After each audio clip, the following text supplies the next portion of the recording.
हम सुबह 5 बजे तक काम करते रहे और ख़ाली ये नहीं थे, एडिशनल सेक्रेटरी भी थे, जॉइंट सेक्रेटरी भी थे और भी टीम थी, क्योंकि हमने आखिर में कुछ चीज़ें चेंज करनी थी और अगले दिन प्राइम मिनिस्टर साहब को प्रेजेंट करना था। तो मैंने ये, जो लोग कहते हैं कि जी ब्यूरोक्रेसी साथ नहीं देती, हाँ कहीं कहीं जगह पे सही है, कम से कम मुझे ये शिकायत नहीं है अल्हम्दुलिल्लाह। मेरे साथ जो मेरी टीम है मैं उसको खराज तहसीन भी पेश करता हूँ, शुक्रिया भी बोलता हूँ और माफ़ी भी आपसे मांगता हूँ कि आपको कभी कभी सिर्फ समोसों भी टरखा देता हूँ कि समोसे खाएं, खाना वाना बाद में देखेंगे। मैं एक और साहब का यहाँ जिक्र करना चाहता हूँ, महमूद मौलवी साहब का। और ये शिपिंग के और वो ये गुरु नानक हैं, पता नहीं क्या है, इनको सब कुछ पता है। जो हमें नहीं पता वो उनको पता है, जो इनको नहीं पता वो भी इनको पता है। हम इनसे अक्सर एडवाइस लेते रहते हैं। एडवाइजरी काउंसिल में ये थे, अब माशाल्लाह पॉडकास्टिंग के बोर्ड के मेंबर भी हैं। और कम से कम जो हम ये यहाँ तक पहुँचे हैं, including the Fort Qasim chairman, including the KPT chairman, PNAC chairman, secretary, हम सब इनसे एडवाइस ले रहे होते हैं ऑफ एंड ऑन, क्योंकि ये दाई हैं, दाई, इनको सब कुछ पता है हर एक के बारे में। एक्सपीरियंस है, तजुर्बा है, तो ज़रूरी है कि आप एक्नॉलेज करें लोगों को। ऐसे नहीं हो सकता ना कि आप सोचें कि लोगों को एक्नॉलेज करना इसलिए ज़रूरी होता है। आप ये सोचें कि आप मैच में बैटिंग कर रहे हैं, आप ये सोचें कि जावेद मियादाद ने आखिरी बॉल में छक्का मार के आपको मैच जिता दिया और कोई ताली ना बजाए और लोग उसको कहेंगे यार आपको तो खिलाई इसलिए रहते मैच जिताने के लिए। ऐसे नहीं होता। तो अगर आप कोई अच्छी चीज़ करते हैं, एक्नॉलेजमेंट बड़ी ज़रूरी है, ज़रूर करना चाहिए अपनी टीम को एक्नॉलेज। अच्छा जी, उसके बाद before we go to the ports, मैं एक और एक्नॉलेजमेंट करना चाहता हूँ। ये है असल पाकिस्तान। ये वो पाकिस्तान नहीं है जो आपको यहाँ दिखाया जाता है या जिससे आप गुजरें। असल पाकिस्तान क्या है? असल पाकिस्तान में एक आदमी है जिसका नाम है मोहम्मद बख्श बुरोरो, जो कि एक सिंध पुलिस में एक ASI है,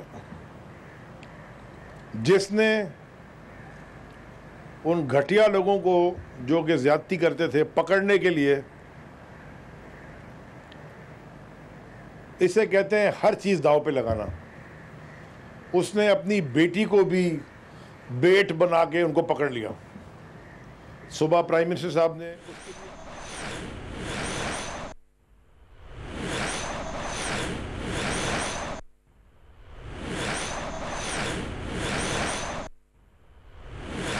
डील की हैं जो हिंदुस्तान आपके मुल्क में करता आया है, जो LOC के ऊपर कल हुआ है और होता आया है, जो आपके साथ एक इंटरनेशनली वो आपके खिलाफ लॉबी करके आपको तबाह करना चाहता है।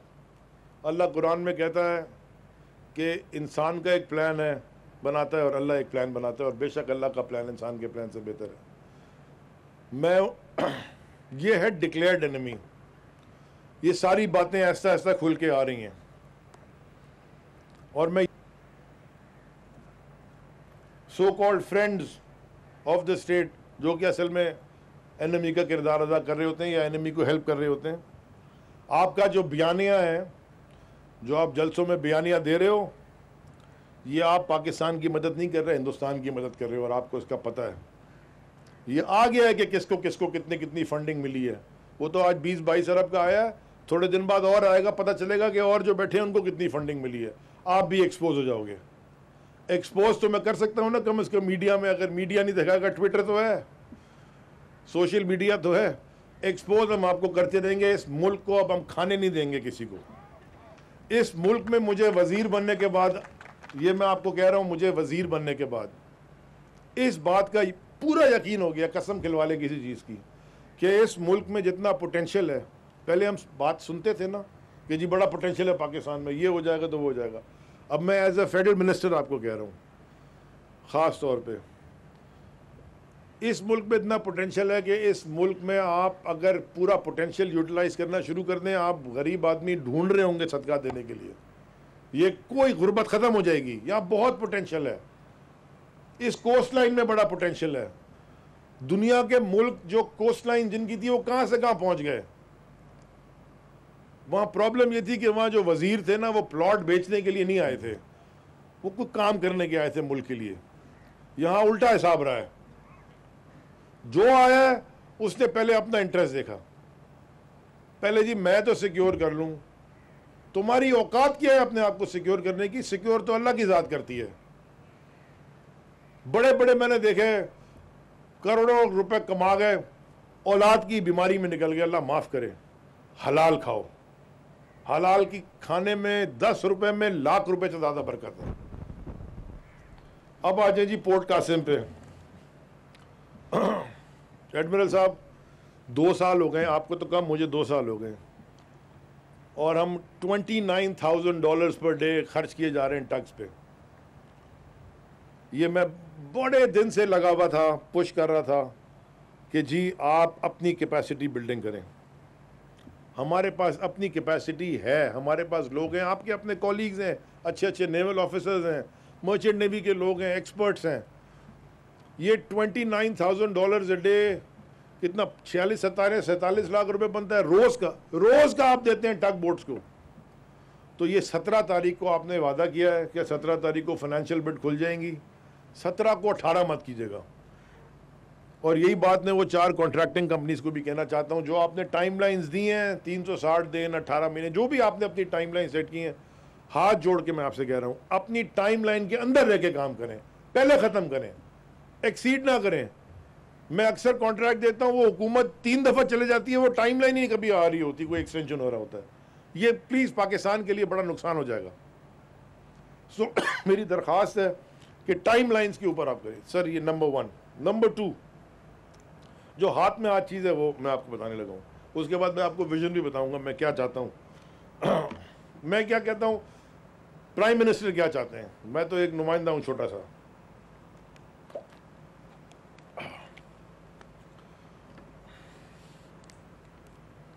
ये जो ड्रेजिंग आपने करनी है, आपको HR वॉलिंगफोर्ड ने बना के दी है सारी स्टडी, आपने भी पोर्ट मास्टर प्लान की कराई है, हमारी बड़ी मीटिंग्स हुई हैं साल की। आप एक मेंटेनेंस ड्रेजिंग कराते हो, अब आप जा रहे हैं कैपिटल ड्रेजिंग में, आपको अल्टरनेट एनर्जी चैनल खोलना है LNG के लिए। ये 45 मील की ड्रेजिंग करनी है, कुछ $350-400 मिलियन का काम है, if I am not mistaken. 70 million cubic metre dredge आपने करना है प्लस माइनस। तो आप हिसाब लगा लें, हो सकता है ज़्यादा हो सकता है थोड़ा कम हो।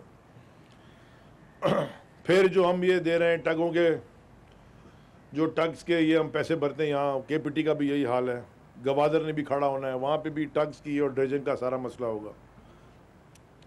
कमाल ये है कि पोर्ट कासिम में भी और KPT में भी पायलट बोट खरीदी नहीं, किराए पे ले रहे हैं। अभी क्या पायलट बोट चलाने वाला पाकिस्तान में नहीं है कोई? मुझे समझा दो कि क्या पाकिस्तान के अंदर पायलट बोट यहां से जहाज तक ले जाने वाला आपके पास कोई सेलर नहीं है? तो आप 1.5 लाख रुपए दिन के भरे जा रहे हो पायलट बोट में, खरीदते क्यों नहीं? मनी अवाम, ये इसकी चीजें आप बंद करें। जो आप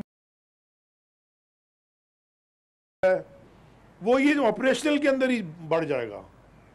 और ये प्रॉफिट जो एडमिरल साहब ने दिखाया, मैं एक खास बात बता दूं, इसमें ज़मीन की कोई सेल की पैसे नहीं है, ये ऑपरेशनल प्रॉफिट है पोर्ट कासिम का, और ये और बढ़ेगा। ये ज़मीन बेच के प्रॉफिट नहीं है, उस पर भी मैं आ रहा हूँ, मैंने लिखा हुआ है कि वहाँ मुझे क्या ऑफर होती रही थी। जी जानते हैं सेक्रेटरी साहब, रोज़ मुझे इनको मैं आगे बताता था, सेक्रेटरी साहब ये भी डील हो गई, ये भी आ गए जी, आज इन्होंने भी बड़े बड़े पक्के पक्के अच्छे अच्छे मेरे दोस्त, pin stripe suit, pink tie, blue shirt, pin stripe वाली, हाथ में पाते फिलिप की घड़ी, बाहर के पड़े हुए पता नहीं कहाँ अंग्रेजी स्कूलों में, लो जी वो प्लॉट के लिए रिश्वत देने आ गए, यार ये प्लॉट कर दे, ये ले ले। वो शर्म होनी चाहिए।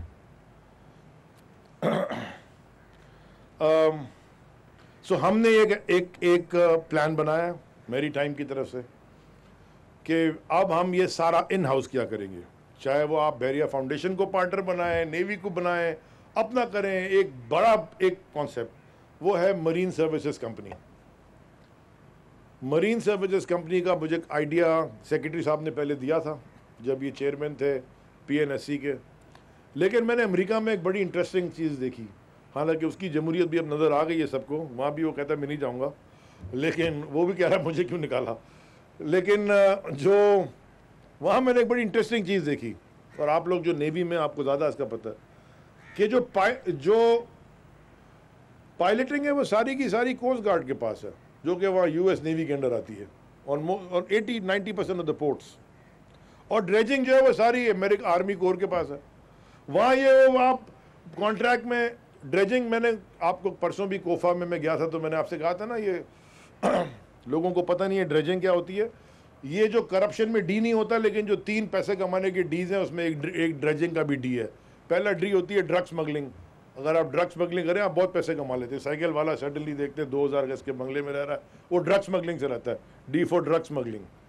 या डायमंड स्मगलिंग कर लें, हीरे की स्मगलिंग, उसमें भी बड़े पैसे कमाते हैं लोग, और ड्रेजिंग में भी बड़े पैसे कमाते हैं। मुझे एक साहब ने फ़ोन किया, उनको कहा कि जी मुझे आपकी बात बड़ी कोफा में पसंद आई, मेरे कुछ दोस्त यहाँ रहते थे पहले, वो बाहर चले गए हैं, और उन्होंने बाहर जाके बड़े बाहर के मुल्क में बच्चे बच्चे सब ले गए, और वो खुद बता रहे थे कि वो कैसे पत्थर डाल के और कितनी ड्रेजिंग होती थी और कितना चार्ज करते थे। क्योंकि 70 मिलियन क्यूबिक मीटर अगर आपने ड्रेज करना है, 70 मिलियन क्यूबिक मीटर मिट्टी निकालनी है ताकि समंदर की गहराई ड्राफ्ट रहे जिसमें जहाज आ जाए, कौन गिन रहा है? और अगर $8 या $7 पर क्यूबिक मीटर आपने 50 निकाली, ज़रा हिसाब लगा लो। तो ये बड़ा धंधा है दुनिया भर में, और हमारे मुल्क में माशाल्लाह क्योंकि कोई चेक नहीं करता था, या करता था तो उधर देखता था। सो क्लैरिटी ये है कि ministry of maritime, prime minister से हमें एक permission nod, tactical permission, tacit nod मिल गई है। ये अब जा रहा है ECC में, कैबिनेट अप्रूवल में। हम एक अपनी पाकिस्तान मरीन सर्विसेज कंपनी बनाएंगे। हम अपनी, अगर हमें बाहर से एक्सपर्ट चाहिए होगा, हम बाहर से एक्सपर्ट को नौकरी पे रख लेंगे। अगर हमारे पास नहीं है तो हम पूरी उठा के ले आते हैं वहाँ से $8,000 दिन की। तो आप एक बंदा ले आए, वो आपके लोगों को ट्रेन भी कर देगा। और वी मस्ट गेट, हम अपने लोगों को उस पर एम्प्लॉय करें, पाकिस्तानियों को, अपनी कैपेसिटी बिल्डिंग करें, बाहर ना देखें ज़्यादा। कोई हर आदमी हर मुल्क अपने आप को देखता है, हम भी दूसरे को मुल्क को देखे रहते हैं। भाई हमने अपना मुल्क देखना है। तीसरी चीज़ आखिर में, उसके बाद